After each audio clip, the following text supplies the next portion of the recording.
ಓಂ ಶ್ರೀ ಗುರು ಬಸವಲಿಂಗಾಯ ನಮಃ.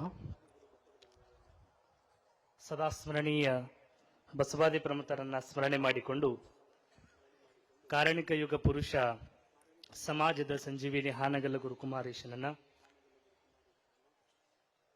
ಜಗದ್ಗುರು ಕೊಟ್ಟೂರು ಸ್ವಾಮಿ ನಿರಂಜನ ಗುರು ಪರಂಪರೆಗೆ ನತಮಸ್ತಕನಾಗಿ ನಿಮ್ಮೆಲ್ಲರ ಆರಾಧ್ಯ ದೈವ ದಯಾಗನ ಗವಿಸಿದ್ದೇಶನನ್ನ ಮನದಲ್ಲಿ ಸ್ಮರಣೆ ಮಾಡಿಕೊಂಡು ಈ ಎಲ್ಲ ಕಾರ್ಯಕ್ರಮದ ರೂವಾರಿಗಳು, ನಿಮ್ಮೆಲ್ಲರ ಪರಮಾರಾಧ್ಯ ಗುರುಗಳಾಗಿರುವ ಜೋಳಿಗೆಯನ್ನ ಹಿಡಿದು ನಾಡಿನ ಏಳಿಗೆಯನ್ನ ಬಯಸ್ತಾ ಇರುವ ಪರಮ ಪೂಜ್ಯ ಜಗದ್ಗುರು ಅಭಿನವ ಗವಿಸಿದ್ದೇಶ್ವರ ಮಹಾಸ್ವಾಮಿಗಳವರ ಅಡಿದಾವರಿಗಳಿಗೆ ಅನಂತ ಕೋಟಿ ಪ್ರಣಾಮಗಳನ್ನು ಸಮರ್ಪಣೆಯನ್ನು ಮಾಡಿ, ಕಾರ್ಯಕ್ರಮದ ದಿವ್ಯ ಸಾನ್ನಿಧ್ಯವನ್ನು ವಹಿಸಿ ಬೇರೆ ಕಾರ್ಯಕ್ರಮದ ನಿಮಿತ್ತ ನಿರ್ಗಮಿಸಿರುವ ಉಭಯ ಪೂಜ್ಯರಲ್ಲಿ ಪ್ರಣಾಮಗಳನ್ನು ಸಲ್ಲಿಸಿ, ಮುಖ್ಯ ಅತಿಥಿಗಳಾಗಿ ತಮ್ಮ ನಲ್ನುಡಿಗಳನ್ನು ಹಂಚಿಕೊಂಡಿರುವ ಡಾಕ್ಟರ್ ವಿಜಯಲಕ್ಷ್ಮಿ ಬಾಳೆಕುಂದ್ರಿ ಅವರಲ್ಲಿ ಶರಣುಗಳನ್ನು ಸಮರ್ಪಣೆಯನ್ನು ಮಾಡಿ, ಅವರಿವರೆನ್ನದೇ ಈ ವೇದಿಕೆಯ ಮೇಲೆ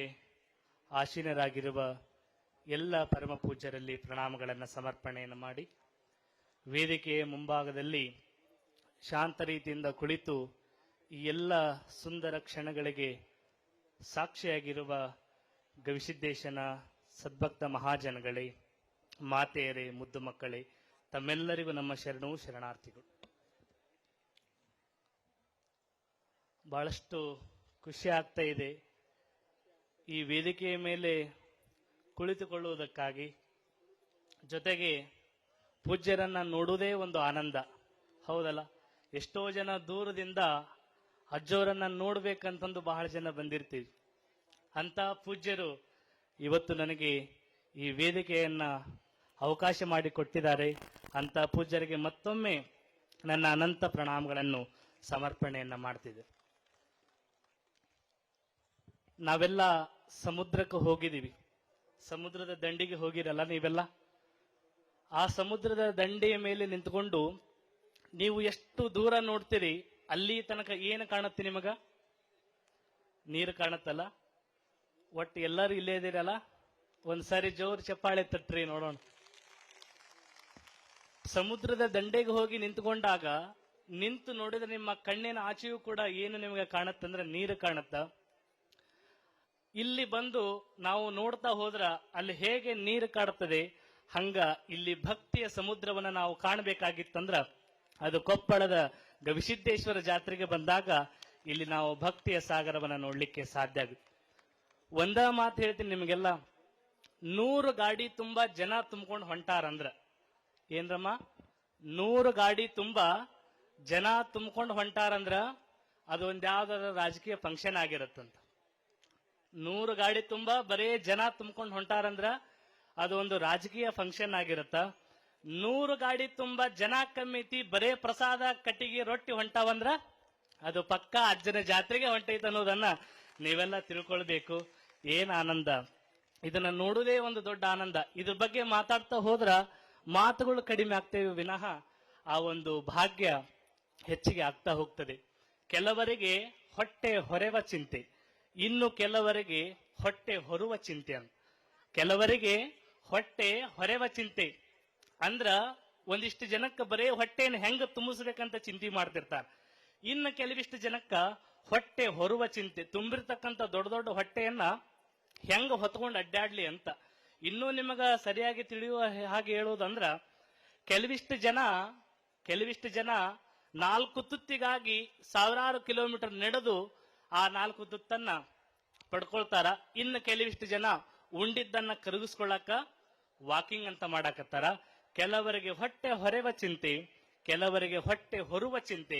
ಆದ್ರ ಅಭಿನವ ಗವಿಸಿದ್ದೇಶ್ವರರಿಗೆ ಸದಾ ಭಕ್ತರ ಚಿಂತೆ ಅನ್ನುವುದಕ್ಕಾಗಿನೇ ಈ ಭಕ್ತ ಹಿತ ಚಿಂತನ ಕಾರ್ಯಕ್ರಮ ಅನ್ನೋದನ್ನ ನಾವೆಲ್ಲ ಸ್ಮರಣೆಯನ್ನ ಮಾಡಬೇಕು.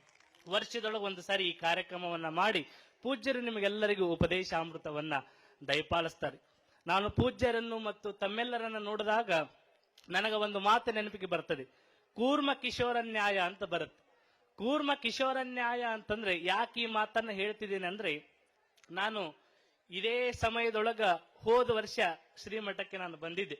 ನಮ್ಮ ಪಟ್ಟಾಧಿಕಾರದ ಸಂದರ್ಭದೊಳಗ ನಮ್ಮ ಗುರುಗಳು ಪೂಜ್ಯರನ್ನ ಭಿನ್ನಹ ಮಾಡಲಿಕ್ಕೆ ಕಳಿಸಿದಾಗ ಪೂಜ್ಯರು ಹಲಗೇರಿ ಗ್ರಾಮದೊಳಗ ಪೂಜೆದೊಳಗಿದ್ರು. ನಾನು ಇಲ್ಲಿ ಗದ್ದಿಗೆ ದರ್ಶನವನ್ನ ಮಾಡಿಕೊಂಡು ಹೋಗ್ಬೇಕಂತಂದು ಒಳಗಡೆ ಬಂದಾಗ ಅಲ್ಲಿ ಕೆಲವಿಷ್ಟು ಜನ ಭಕ್ತರು ಪ್ರಸಾದವನ್ನ ತೆಗೆದುಕೊಂಡು ಭಜನೆಯನ್ನ ಮಾಡ್ತಾ ಕುಂತಿದ್ರು. ಕೂರ್ಮ ಕಿಶೋರನ್ಯಾಯ ಅಂತ ಯಾಕೆ ಹೇಳ್ತಿದ್ದೀನಿ ಅಂತಂದ್ರೆ, ಅವರು ಭಜನೆಯನ್ನ ಮಾಡ್ತಾ ಕುಂತಿದ್ರು. ಅವಾಗ ಯಾರೋ ಒಬ್ರು ಬಂದು ಮಾತಾಡಿಸಿರವ್ರನ್ನ, ಅಜ್ಜೋರು ಇನ್ನೂ ಬಹಳ ತಡ ಆಗತ್ತ, ನೀವು ಕೊಟ್ಟಿರ್ತಕ್ಕಂಥ ಪ್ರಸಾದವನ್ನ ಅವ್ರ ಕೈಯಾಗ ಕೊಡಬೇಕಾಗಿತ್ತಂದ್ರ ಇನ್ನೊಂದ್ ಸ್ವಲ್ಪ ನೀವು ತಡ ಆಗಿ ಬಂದಿದ್ರ ಪೂಜ್ಯರು ನಿಮಗೆ ಸಿಗ್ತಿದ್ರು ಅನ್ನೋ ಮಾತನ್ನ ಒಬ್ರು ಯಾರೋ ಹೇಳಿದಾಗ ಅಲ್ಲಿರ್ತಕ್ಕಂಥ ಭಕ್ತರು ಹೇಳಿದ್ರು, ನೋಡ್ರಿ, ನಾವು ಪ್ರಸಾದವನ್ನ ತೆಗೆದುಕೊಂಡು ಬಂದು ಇಲ್ಲಿ ಮಠಕ್ಕೆ ಕೊಟ್ಟು ಭಜನೆಯನ್ನ ಮಾಡ್ತಾ ಇರೋದು ಅಭಿನವ ಗವಿಸಿದ್ದೇಶ್ವರನ್ನು ನೋಡ್ಲಿ, ಅವರು ನಮ್ಮ ಹೆಸರನ್ನ ವೇದಿಕೆ ಮೇಲೆ ಹೇಳಿ ಅಂತ ಕೊಟ್ಟಿಲ್ರಪ್ಪ, ತಂದಿಲ್ಲ. ಎಲ್ಲೇ ಇದ್ರೂ ಕೂಡ ಗವಿಸಿದ್ದೇಶ್ವರರು ನಮಗೆ ಆಶೀರ್ವಾದ ಮಾಡ್ತಾರ ಅನ್ನುವ ಒಂದೇ ಒಂದು ಆಸೆಯಿಂದ ತಂದಿವೆ ವಿನಃ ನಮ್ಮ ಹೆಸರನ್ನ ಅವರು ಹೇಳಿ ಅಂತ ತಂದಿಲ್ಲ ಅಂತ. ಕೂರ್ಮ ಕಿಶೋರನ್ಯಾಯ ಅಂತ ಯಾಕೆ ಹೇಳಿದೆ ಅಂದ್ರೆ, ಆಮೆ ತನ್ನ ಮಕ್ಕಳಿಗೆ ಮರಿಗಳಿಗೆ ಜನ್ಮವನ್ನ ಕೊಟ್ಟು ಸಾವಿರಾರು ಕಿಲೋಮೀಟರ್ ದೂರದೊಳಗಿರ್ತಕ್ಕಂಥ ಆಮೆ ಒಂದು ಸಾರಿ ತನ್ನ ಮಕ್ಕಳ ಕುರಿತು ಚಿಂತೆ ಮಾಡಿದ್ರೆ ಸಾಕು, ಎಲ್ಲೋ ಇರ್ತಕ್ಕಂಥ ಮರಿಯಾಗಿರ್ತಕ್ಕಂಥ ಆಮೆಗಳ ಹೊಟ್ಟೆ ತುಂಬುತ್ತಂತ.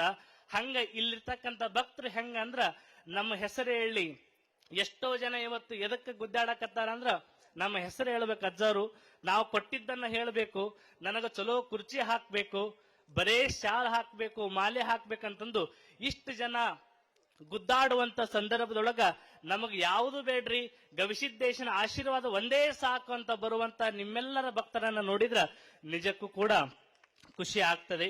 ಹಾಗಾಗಿ ಮನುಷ್ಯನ ಬದುಕು ಸಾರ್ಥಕ ಆಗ್ಬೇಕಾಗಿತ್ತಂದ್ರ ಒಂದು ಸರಿ ಇಂಥ ಕ್ಷೇತ್ರಕ್ಕೆ ಬಂದು ಹೋದ್ರೆ ಸಾಕು, ಮನುಷ್ಯನ ಬದುಕು ಸಾರ್ಥಕ ಆಗ್ತದೆ. ಇವತ್ತು ಮನುಷ್ಯ ಮನುಷ್ಯನಾಗಿ ಬದುಕ್ತಾ ಇಲ್ಲ. ಇವತ್ತು ಮನುಷ್ಯನಲ್ಲಿ ಮಾನವೀಯತೆ ಗುಣಗಳು ಇಲ್ಲ.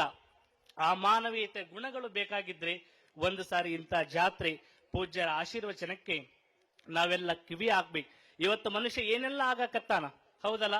ಇಲ್ಲಿಯಿಂದ ಬೇರೆ ಗ್ರಹದೊಳಗೆ ಹೋಗಿ ಜೀವನವನ್ನ ಮಾಡ್ಲಿಕ್ಕೆ ಸಂಶೋಧನೆಯನ್ನ ಮಾಡ್ತಾ ಇದ್ದಾನ. ಅದನ್ನ ನೋಡಿ ಒಬ್ಬ ಕವಿ ಬರಿತಾನ, ಹಮ್ ಪಕ್ಷಿ ಕೆ ತರಹ ಸೆ ಆಕಾಶ ಮೇ ಉಡ್ ಸಕ್ತೆ ಹಮ್, ಮछली के तरह से सागर में तैर सकते हम, मगर इंसान की धरती पर नहीं चल सकते हम ಅಂತ ಬರಿತಾ. ಇವತ್ತು ಮನುಷ್ಯ ಪಕ್ಷಿಯ ತರ ಆಕಾಶದೊಳಗ ಹಾರುವುದನ್ನ ಕಲ್ತ, ಮೀನಿನ ತರ ನೀರಿನೊಳಗ ಈಜುವುದನ್ನ ಕಲ್ತ. ಆದ್ರೆ ಇವತ್ತು ಮನುಷ್ಯ ಮನುಷ್ಯನಾಗಿ ಬದುಕುವುದನ್ನ ಕಲೀಲಿಲ್ಲ. ಆ ಮನುಷ್ಯನಾಗಿ ಬದುಕಬೇಕಾಗಿದ್ರ, ಒಂದಿಷ್ಟು ಮಾನವೀಯತೆಯಿಂದ ಬದುಕಬೇಕಾಗಿದ್ರ ಇಂಥ ಜಾತ್ರೆ ಪೂಜ್ಯರ ನುಡಿಗಳನ್ನ ಕೇಳಿದ್ರೆ ಸಾಕು, ಆ ಮನುಷ್ಯನಾಗಿ ಮನುಷ್ಯತ್ವದಿಂದ ಬದುಕಲಿಕ್ಕೆ ಸಾಧ್ಯ ಆಗ್ತದೆ. ಯಾರು ಈ ಸಮಾಜದೊಳಗ ದೊಡ್ಡವರಾಗ್ತಾರಂದ್ರ ಕೇವಲ ದೊಡ್ಡ ದೊಡ್ಡ ಪುಸ್ತಕಗಳನ್ನ ಓದುವವರು, ವೇದಗಳನ್ನ ಓದುವವರು ಸಮಾಜದೊಳಗ ದೊಡ್ಡವರಾಗುವುದಿಲ್ಲ. ಜನರ ವೇದನೆಯನ್ನ ಯಾರು ಕೇಳ್ತಾರಲ್ಲ ಅವರು ಈ ಸಮಾಜದೊಳಗ ದೊಡ್ಡವರಾಗ್ತಾರ. ಆಳುವ ವ್ಯಕ್ತಿಯ ಕೈ ಹಿಡಿದವರು ದೊಡ್ಡವರಾಗುವುದಿಲ್ಲ. ಅಳುವ ವ್ಯಕ್ತಿಯ ಕಣ್ಣನ್ನ ಯಾರು ಒರೆಸ್ತಾರಲ್ಲ ಅವರು ಸಮಾಜದೊಳಗ ದೊಡ್ಡವರಾಗ್ತಾರ. ಗೆದ್ದ ವ್ಯಕ್ತಿಯ ಬೆನ್ನು ಚಪ್ಪರಿಸುವವರು ದೊಡ್ಡವರಾಗುವುದಿಲ್ಲ. ಬಿದ್ದಿರ್ತಕ್ಕಂಥ ವ್ಯಕ್ತಿಯನ್ನ ಕೈ ಹಿಡಿದು ಮೇಲೆ ಎತ್ತಿ ನಡೆಯುವ ಸ್ಫೂರ್ತಿಗಳನ್ನ ಆಡಿ ಅವನಿಗೆ ಬೆನ್ನನ್ನ ಯಾರು ಚಪ್ಪಿಸ್ತಾರಲ್ಲ ಅವರು ದೊಡ್ಡವರಾಗ್ತಾರ. ಬರೇ ಉಣ್ಣುವವರು ದೊಡ್ಡವರಾಗುವುದಿಲ್ಲ, ಸಮಾಜಕ್ಕೆ ಉಣಿಸ್ತಾರಲ್ಲ ಅವರು ದೊಡ್ಡವರಾಗ್ತಾರ. ಗವಿಸಿದ್ದೇಶ್ವರರ ಜಾತ್ರೆ ಅಂದ್ರ ಇದು ಉಣ್ಣುವ ಜಾತ್ರೆ ಅಲ್ಲ, ಸರ್ವರಿಗೂ ಉಣಿಸುವ ಜಾತ್ರೆ ಎನ್ನುವುದನ್ನ ನಾವೆಲ್ಲ ತಿಳ್ಕೊಂಡಾಗ ಬದುಕು ಸಾರ್ಥಕ ಆಗ್ತದೆ. ಮನುಷ್ಯನ ಬದುಕು ಸಾರ್ಥಕ ಆಗ್ಬೇಕಾಗಿತ್ತಂದ್ರ ಪೂಜ್ಯರ ದರ್ಶನ, ಆಶೀರ್ವಾದ, ಅವರ ಆಶೀರ್ವಚನಕ್ಕೆ ಕಿವಿ ಆಗ್ಬೇಕು.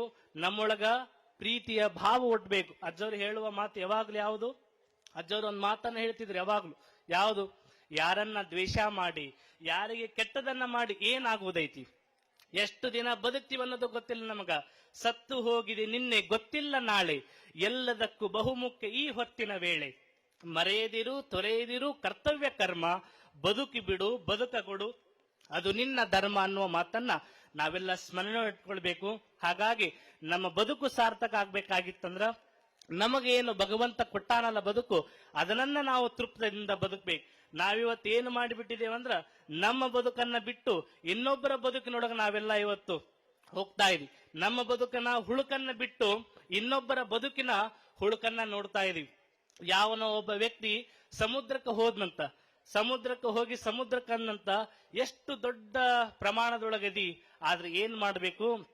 ಸಮುದ್ರದ ನೀರು ಹೆಂಗಿರ್ತಾವ್ರಿ? ಉಪ್ಪಾಗಿರ್ತಾವಲ್ಲ. ಅದಕ್ಕೆ ಹೇಳಿದಂತ ಇಷ್ಟು ದೊಡ್ಡ ಪ್ರಮಾಣದೊಳಗ ಬೆಳೆದಿ ಕರೆ, ಆದ್ರೆ ಏನು ಪ್ರಯೋಜನ? ಉಪ್ಪಾಗಿಯಲ್ಲ ಅಂತ ಒಂದು ಹುಳು ಹುಡುಕಿದ ಸಮುದ್ರಕ್ಕೆ ಹೋಗಿ. ನೋಡಿ ಖುಷಿ ಪಟ್ಟು ಬರ್ಬೇಕಷ್ಟೇ. ಅಲ್ಲಿ ಹೋಗಿ ಹುಳು ಹುಡುಕಿದ. ಆ ಸಮುದ್ರ ನಕ್ಕು ಸುಮ್ನಾಯ್ತು. ಮುಂದೆ ಹೋದ, ಅಲ್ಲೇ ಒಂದು ಸುಂದರ ಗುಲಾಬಿ ತೋಟ ಇತ್ತು. ಎಷ್ಟು ಚಂದ, ಹೂಗಳ ರಾಣಿ ಅನಿಸ್ಕೊಂಡಿ. ಆದ್ರೆ ಏನ್ ಮಾಡ್ಬೇಕು? ಮುಳ್ಳು ಇರ್ಲಿಲ್ಲ ಅಂದ್ರೆ ಇನ್ನೂ ಚಲೋ ಇತ್ತು ಅಂದ. ಸಮುದ್ರಕ್ಕೆ ಹೋಗಿ ಏನಂದ? ಉಪ್ಪಿರಬಾರ್ದಾಗಿತ್ತಂದ. ಗುಲಾಬಿಗೆ ಬಂದು ಮುಳ್ಳಿರಬಾರ್ದಾಗಿತ್ತು ಅಂದ. ಅಲ್ಲೇ ಒಂದು ಮಾವಿನ ಚಿಗುರನ್ನ ತಿಂದು ಕೋಗಿಲ ಹಾಡ್ತಾ ಇತ್ತು. ಆ ಕೋಗಿಲಿಗೆ ಏನಂದ? ಇಷ್ಟು ಚಲೋ ಹಾಡ್ತಿ, ಸ್ವಲ್ಪ ಬೆಳ್ಳಗಿರಬೇಕಿತ್ತು ಅಂದ. ಹೌದಲ್ಲ? ಇಲ್ಲಿ ಕೆಲವು ಜನ ಹೆಂಗ ಇರ್ತಾರ, ₹1 ಕೊಟ್ಟಿರಲ್ಲ, ಏನೂ ಮಾಡೇನಲ್ಲ, ಬಂದ್ ಅಜ್ಜವ್ರು ಅಲ್ಲಿ ಕಾರ್ಯಕ್ರಮ ಮಾಡ್ಬೇಕಾಗಿತ್ತು, ಇಲ್ಲಿ ಮಾಡ್ಬೇಕಾಗಿತ್ತು. ಬರೇ ಇದೇ ಜಗತ್ತಿನೊಳಗೆ ನಡೀತಾ ಇರು. ಸಮುದ್ರಕ್ಕೆ ಹೋಗಿ ಉಪ್ಪಾಗಿರಬಾರ್ದಾಗಿತ್ತು ಅಂದ. ಕೋಗಿಲೆಗೆ ಬಂದು ಸ್ವಲ್ಪ ಬೆಳ್ಳಗಿರಬೇಕಿಂದ. ಇನ್ನ ಗುಲಾಬಿಗೆ ಹೋಗಿ ಮುಳ್ಳಿರಬಾರ್ದಾಗಿತ್ತು ಅಂತ ಎಲ್ಲಾ ಕಡೆ ಒಂದು ಹುಳು ಕುಡುಕಿದ. ಅವಾಗ ಅವು ಮೂರೂ ಕುಂದಿಸ್ಕೊಂಡು ಮನುಷ್ಯನಿಗೆ ಹೇಳಿದಂತ, ನೀನು ಇನ್ನೊಬ್ರ ಜೀವನದೊಳಗೆ ಹುಳು ಕುಡುಕುದು ಬಿಟ್ಟಿದ್ರೆ ನೀನು ಬಹಳ ಚಂದ ಕಾಣಿಸ್ತಿದ್ದಿ ಅಂತ ಹೇಳಿ ಕಳಿಸಿದ್ವಂತ. ಹಾಗಾಗಿ ನಮ್ಮ ಜೀವನ ಸಾರ್ಥಕ ಆಗ್ಬೇಕಾಗಿತ್ತಂದ್ರ ಇನ್ನೊಬ್ಬರ ಜೀವನದ ಹುಳುಕನ್ನ ಹುಡುಕುವುದು ಬಿಟ್ಟು ಗವಿಸಿದ್ದೇಶನ ಬೆಳಕನ್ನ ಹುಡುಕಿ ಆ ಬೆಳಕಿನೊಳಗೆ ಬದುಕನ್ನ ಯಾರು ಕಟ್ಕೊಳ್ತಾರಲ್ಲ ಅವರ ಬದುಕು ಸಾರ್ಥಕ ಆಗ್ತದೆ ಅನ್ನೋ ಮಾತನ್ನ ಸ್ಮರಣೆ ಇಟ್ಕೊಳ್ಬೇಕು. ಎಲ್ಲರೂ ಕೂಡ ಒಂದು ದಿನ ಹೋಗುವುದಿದೆ. ಪೂಜ್ಯರ ಮಾತು, we are all just guest. ನಾವೆಲ್ಲ ಈ ಭೂಮಿಗೆ ಬಾಡಿಗೆದಾರರುಗಳಾಗಿ ನಾವೆಲ್ಲ ಬಂದೀವಿ. ಇಂದಲ್ಲ ನಾಳೆ ಇಲ್ಲಿಂದ ನಾವು ಹೋಗೋರದಿವಿ. ಹೋಗುವುದರೊಳಗಾಗಿನ 1-4 ಜನಕ್ಕ ಒಳ್ಳೆಯ ತರನಾಗಿ ಬದುಕಿ ಹೋದಾಗ ಮಾತ್ರ ಬದುಕು ಸಾರ್ಥಕ ಆಗತ್ತ. ಭೂಮಿಗೆ ಬರುವಾಗ ಮನುಷ್ಯನಿಗೆ ಉಸಿರಿತ್ತು, ಹೆಸರಿದ್ದಿದ್ದಲ್ಲ. ಈ ಪ್ರಪಂಚಕ್ಕೆ ವಿದಾಯ ಹೇಳಿ ಹೋಗುವಾಗ ಮನುಷ್ಯನಿಗೆ ಉಸಿರಿರೋದಿಲ್ಲ, ಹೆಸರು ಉಳಿಯುವಂತಹ 2 ಒಳ್ಳೆ ಕಾರ್ಯಗಳನ್ನ ಮಾಡಿ ಹೋದಾಗ ಮಾತ್ರ ಬದುಕಿಗೆ ಶಕ್ತಿ ಬರುತ್ತದೆ. ಪೂಜ್ಯ ಗುರುಗಳನ್ನ ನೋಡಿದ್ರೆ ನನಗೆ ಒಂದು ಮಾತು ನೆನಪಿಗೆ ಬರ್ತದೆ. If you want control, Mahatma ಗಾಂಧೀಜಿಯವರು ಬರೀತಾರೆ, if you want control yourself, use your mind. If you want control other, use your heart ಅಂತ. ನಿನ್ನನ್ನ ನೀನು ನಿಯಂತ್ರಣದೊಳಗೆ ಇಟ್ಕೊಳ್ಬೇಕಾಗಿತ್ತಂದ್ರ ನಿನ್ನ ಮನಸ್ಸನ್ನ ಉಪಯೋಗ ಮಾಡ್ಕೋ. ಇಡೀ ಜಗತ್ತು ನಿನ್ನ ಹತ್ರ ಇರಬೇಕಂದ್ರ ನಿನ್ನ ಹೃದಯವನ್ನ ಉಪಯೋಗ ಮಾಡ್ಕೋ.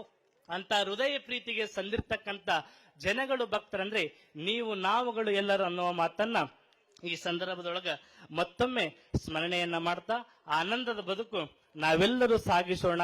ಒಂದೇ ಬದುಕನ್ನ ಭಗವಂತ ಕೊಟ್ಟಾನ. ನಗನಗ್ತಾ ಬರದವರಿಗಾಗಿ ಬಾಯಿ ಬಿಟ್ಟು ಬರುವವರ ಬಿಟ್ಟು ಕೊಟ್ಟು ಕೆಟ್ಟೆನೆಂದು ಕುಟ್ಟಿಕೊಂಡು ಅಳಬೇಡ ಮನುಜ ಅನ್ನುವ ಸಿದ್ದಯ್ಯ ಪುರಾಣಿಕರ ಆಶಯದಂತೆ ನಮ್ಮೊಂದಿಗೆ ಬರುವಂತವರನ್ನ ಎಲ್ಲರನ್ನ ನಾವು ಬೆಳೆಸ್ಕೊಂತ ಪೂಜ್ಯರ ತರ ಅವರ ಆಶೀರ್ವಚನದ ಶುಭ ಸಂದೇಶಗಳನ್ನ ಕೇಳ್ತಾ ನಮ್ಮ ಬದುಕನ್ನ ಸಾರ್ಥಕ ಮಾಡಿಕೊಳ್ಳೋಣ ಅನ್ನೋ ಮಾತನ್ನ ಈ ಪ್ರಸಂಗದಲ್ಲಿ ಹೇಳ್ತಾ ಕೊನೆಯ ಮಾತು, ಮಣ್ಣು ಕೂಡುವ ದೇಹ ತಣ್ಣಗಾಗುವ ತನಕ, ಮಣ್ಣು ಕೂಡುವ ದೇಹ ತಣ್ಣಗಾಗುವ ತನಕ ಹಿಡಿದ ಕಾಯಕದಲ್ಲಿ ನಿರತನಾಗಿರು. ಜನ ಕಲ್ಯಾಣಕ್ಕೆ ಜಗ ಕಲ್ಯಾಣಕ್ಕೆ ನಿನ್ನ ಕೊಡುಗೆ ಏನು, ನೀ ನಿತ್ತು ಹೊರಡು.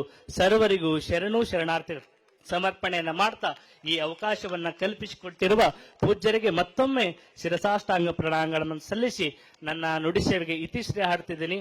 ಸರ್ವರಿಗೆ ಶುಭವಾಗಲಿ. ಶರಣು ಶರಣಾರ್ಥಿಗಳು.